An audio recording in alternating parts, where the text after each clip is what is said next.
It has been a real struggle lately for the folks at the Fox propaganda outlet. Not only do we see their most MAGA hosts sometimes struggling to defend Donald Trump, but there's this tension emerging every single day on their panels as a bit of infighting breaks out, especially between the more liberal hosts, which I know is kind of crazy to say about Fox, and of course the hardcore MAGA folks. And that all exploded in a screaming match on air between two hosts that we are going to get into. But before we do, if I could quickly ask you to leave a like on this video, and if you haven't already and you enjoy our channel, to hit that subscribe button. It goes a long way, and it really does mean a lot to me. Now, before we can get into the fight on Fox, of course, we have to start with a Republican voter who is feeling the same way as so many Fox hosts, betrayed and upset with Donald Trump. He's a good boy. Pigott was abruptly fired last month from the Treasury Department's Bureau of Fiscal Service, based here in Parkersburg, West Virginia. The reason given for the firings of 125 probationary employees at the Bureau?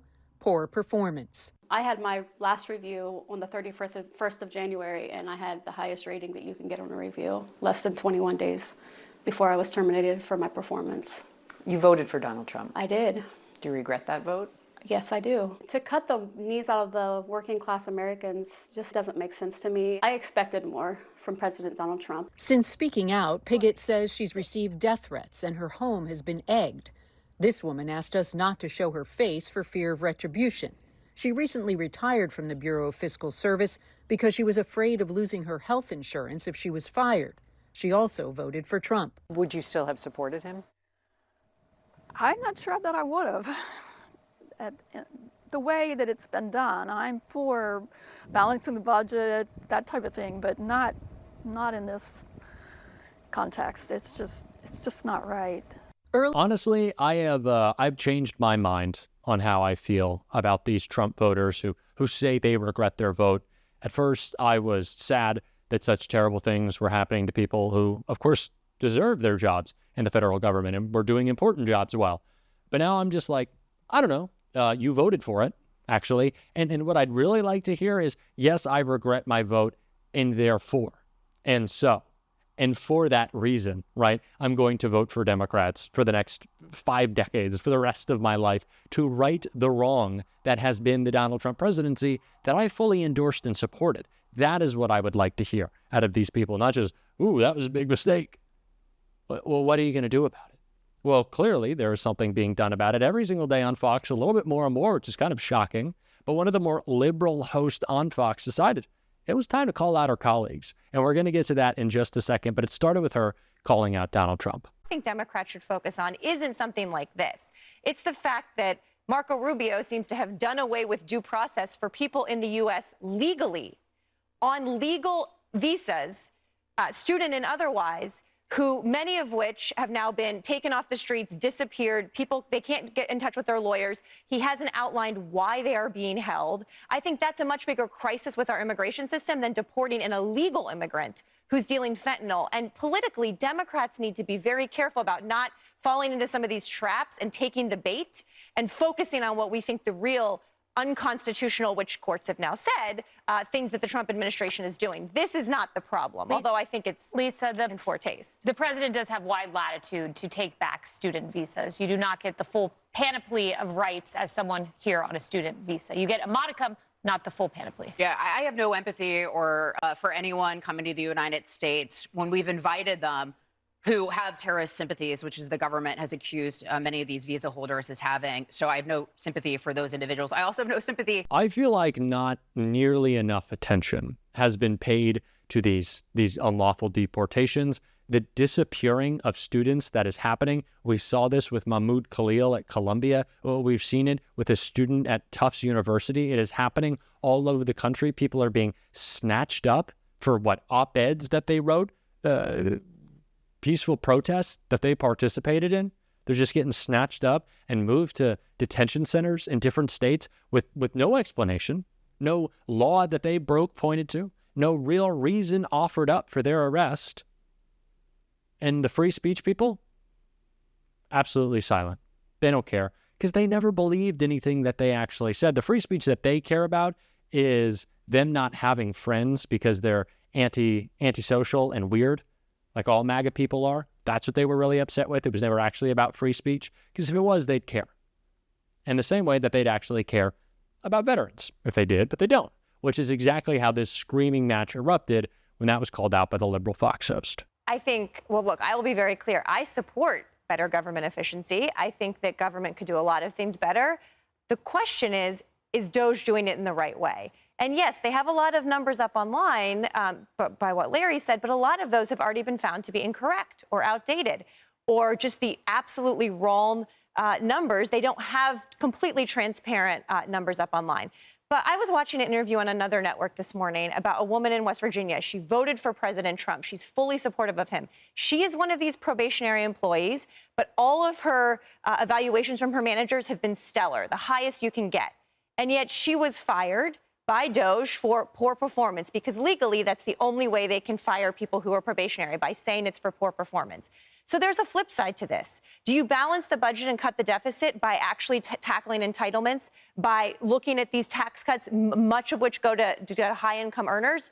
Or do you do what DOJ is doing, which is Larry, let me finish, I didn't interrupt you. Or do you do it by what DOJ is doing, which is firing veterans at the VA, people who work curing cancer and working on vaccines, right? They are going after government employees who make 50,000. But Kayleigh, those are real Americans. And to Larry's point, and they are getting cuts, let me finish. Got a tax break all the way down to the lowest. Kayleigh, those are real Americans, and they are getting fired, and many of them supported Donald Trump. And so politically and morally, at the end of this, so where do you want to cut, Marie? We will all, Marie, where do you want to cut? I think there's a lot you first of all, I don't think that these tax cuts for the wealthy by should definition be. is a short-term period. It's a trial period. But Marie. Lisa, you can't be fired by someone's employee. But in probation, the only way you can be fired is by saying you are poorly performing. And these people are not. But Marie, these people are not. Where's the Democrat cutting package? Like, where's the proposal? I can name 5 places we should cut.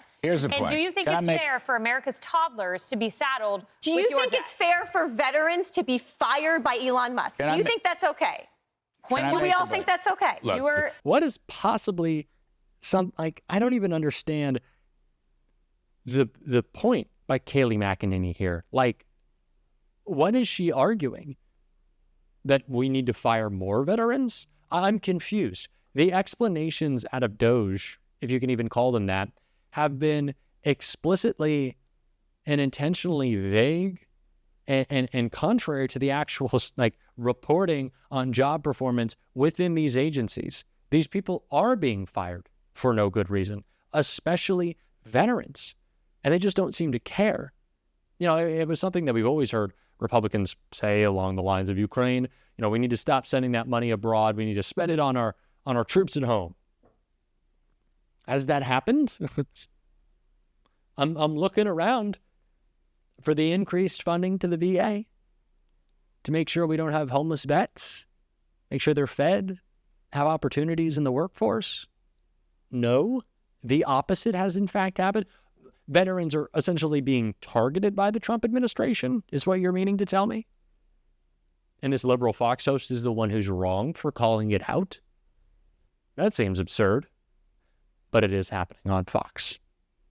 They're indiscriminately firing people, and it feels like, as I said, intentionally veterans for God knows why. And MAGA's coming to their defense. That's what they're focused on, firing the veterans. Well, they're also focused on really important stuff, actually. I shouldn't say that. J.D. Vance is cracking down on woke zoos. Yeah, Chris Hayes gave a great report on this. The stupidity of the Trump administration has reached a new level. Take a look. And again, this is just one small part of just a comprehensive day in, day out assault on fundamentally an open society and a free people. What we cherish most, what makes us who we are. An assault on the institutions and practices that make America America, the kind of place where, for instance, a university can host a lecture on humanitarian action by the former president of Doctors Without Borders and not have to cancel it because it might be too anti-Trump. And yet, that did happen in this country this week at NYU. The speaker says her lecture was canceled because the university administration feared her talk would be perceived as anti-government in the United States of America. Or the kind of country where, say, a student can co-author a measured, fact-based op-ed critical of a U.S. ally and not have the mass secret police snatch her off the street into detention, accused of ties to terror groups, and shipped away to another state in violation of a direct court order. A place where law firms can defend whatever client they want to in cases where they sue the government without fear of being crushed by the government.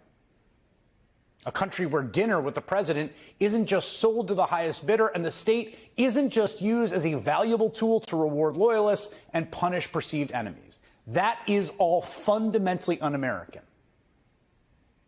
If there is an organizing principle of MAGA governance, is that they do not like anything they cannot control. And that is the opposite of a free society. To them, you will obey or you will be hunted.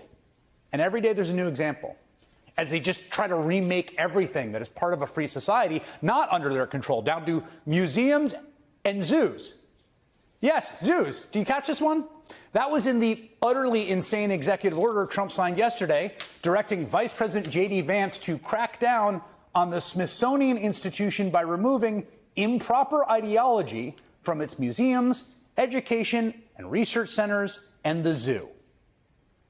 J.D. Vance is now going to patrol the zoo for improper ideology. Congratulations, Commissar. You've got the zoo portfolio.